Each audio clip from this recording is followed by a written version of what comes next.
Hey guys, welcome to my channel again. So yeah, today we are going to speak on what are the realities of being a self-taught designer. If you're someone who is switching your career into design, who doesn't have any background from design, or you're someone who has not done the degree and just like directly started learning through courses, through online resources and everything. So yeah, I guess you might relate to this video. I have some points noted. I tried to make a script for this video, but like I procrastinated, and if I waited for that day when I have the script ready, then this video will never be like there for you guys on YouTube. So yeah, some points I would like to discuss. When you are switching from a non-design background, what I did at first was that I went to one of my friend. She was not my friend, she was just like a girl I knew who was from a design college. So I went to her and I asked that I want to switch and I am not into coding a lot, so like can you suggest some books or some material like that I can buy and like start learning from it about UX design. Then she was like, no, we don't have any books and there is not much material available. Whatever PPTs and whatever the lecturers tell us, we learn from that. Okay, so like are there any like extra books written by any authors are different from the syllabus? Like if you know any, you can suggest me those.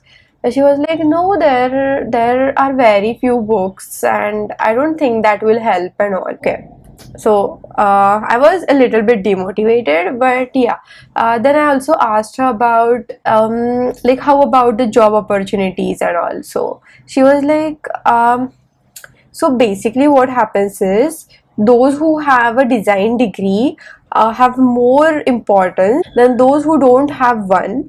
That was legit demotivating and I felt like I should just stop finding out resources about how to get into design and just do my own coding and development stuff.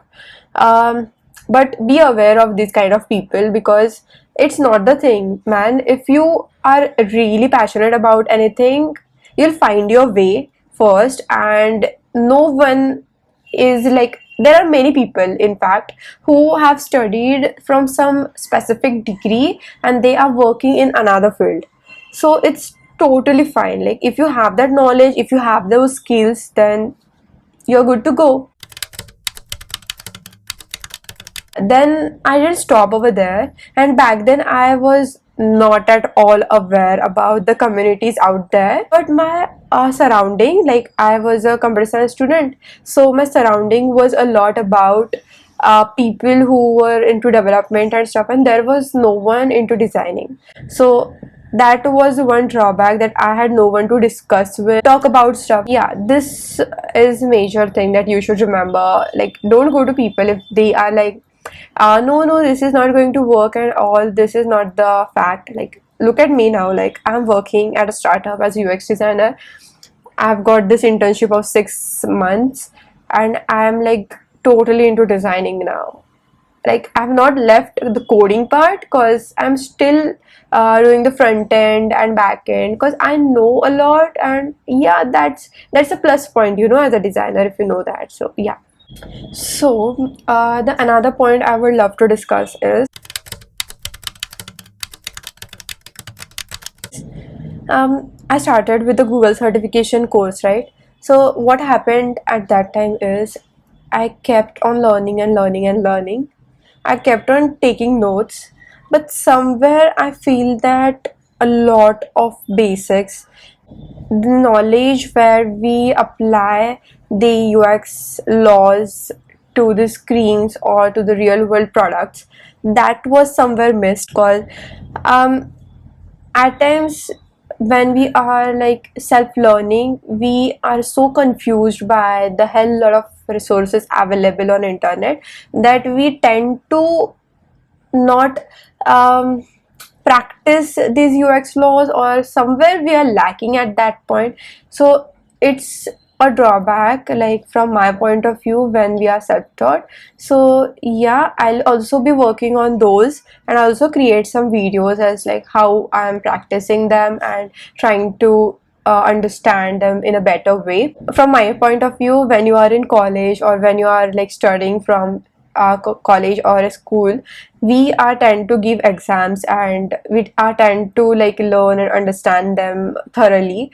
So when you are self-taught, you are not that thorough with all this fundamentals and laws and everything. That is one point where we lack at. Yeah, I will be making some videos on that as well, but you should focus on the fundamentals first and then proceed further.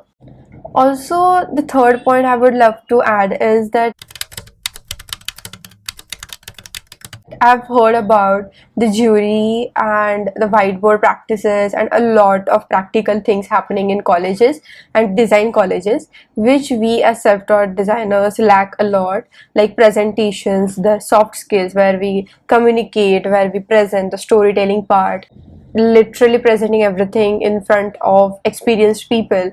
And we have a lot of design heads, creative people around. So like as separate designers, we really lack these things, but it's okay, we can practice them. We can go to some webinars, some workshops, some events that are organized for designers, and we can fill up that gap, connecting with real creative minded, design minded people by attending such events and webinars and anything like one is to one call, connect through Instagram with designers, connect through a lot of platforms like LinkedIn and everything, and just ask whatever questions you have. Get to know how they are working in their own field, what problems they are facing, how they are coping up, and everything else.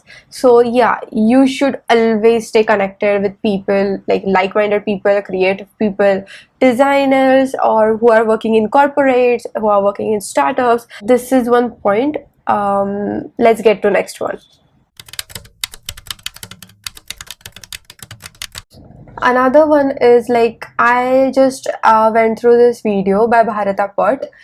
He has made that we tend to get engaged in Instagram reels and everything by influencers, and at times we just go go on and we just feel that we are doing something productive because we watch those videos of like 40 plugins and like these 10 things will help you and all. Like I have also made such reels back. They're not always bad, but if you like totally get yourself like, yeah, I'll just watch these reels and this will help me to be a better designer, but that's not the case. Because it happened to me as well, that Instagram algorithm, like once you are like boosted up and then you just go on falling and falling and falling. So like if you want to stay up, you have to like post consistently, and to post consistently low effort content like comment this and you will get the links, and comment that and you will get that stuff. You should not rely a lot on this. There are a lot of creators who actually are into content creation 24/7 and give quality content. So yeah, I'm also trying to like make quality reels. May it be once a week or something, but it should be quality. So yeah, I'm working on that. You should focus on like three aspects by like Bharat Bhatt said. One is growth, that a structured content by courses or some like workshop where there is a structure, like where you learn step by step. That is a very important part, because like there are a lot of resources as I said, and you may get confused. You might not know where to start, how to start, and which step to take after another. The exploration part, where you read the books, the medium, the like anything that is available by like on LinkedIn, Instagram, everything. This is exploration. You're exploring different parts of design, right? So, and then comes the entertainment part,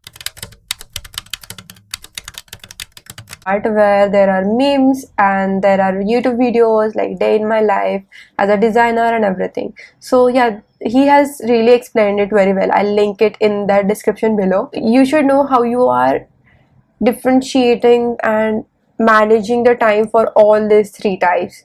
You should not be a lot into entertainment and a lot into exploration, but you should also like be able to balance, right? So yeah, focus on these things. This is it for now. We can, if I get new ideas or if I get anything else, I'll post another video. So hit the subscribe button, also like, share, comment, whatever. Yeah, thank you so much. Bye.